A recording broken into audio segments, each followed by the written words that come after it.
Peace be upon you.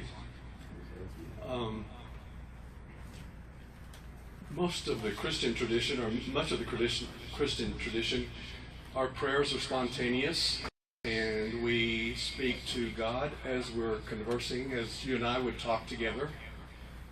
But there is one prayer that has really made an impact on my life, and it's already been shared this evening, but I'm going to share it anyway. Several years ago, I had the opportunity of going to Italy and spending a week in Sicily, and I had the opportunity to walk the path of St. Francis, and it was one of the most powerful experiences I guess I've ever had. St. Francis was born in the early 12th century to a wealthy merchant of clothing, and his father really wanted him to follow in his steps, but St. Francis didn't really want to do that, and so his father rejected him. In fact, he even kept him in a cell in his own home, so that St. Francis couldn't even go out of his house. But after going to war and spending a year in prison, St. Francis decided to follow in the steps of Jesus, and he became a vagabond preacher.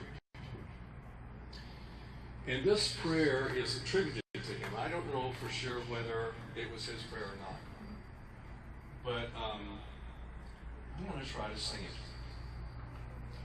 it. Lord, make me an instrument of your peace. Where there is hatred, let me sow love. Where there is injury, pardon. Where there is doubt, faith. Where there is despair, hope. Where there is darkness, light.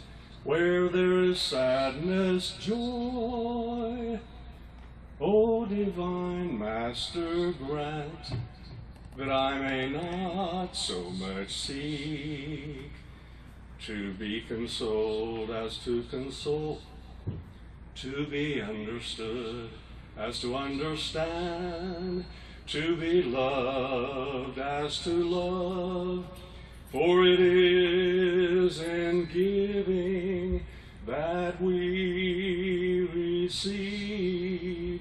It is in pardoning that we are pardoned. It is in dying that we are born to eternal life.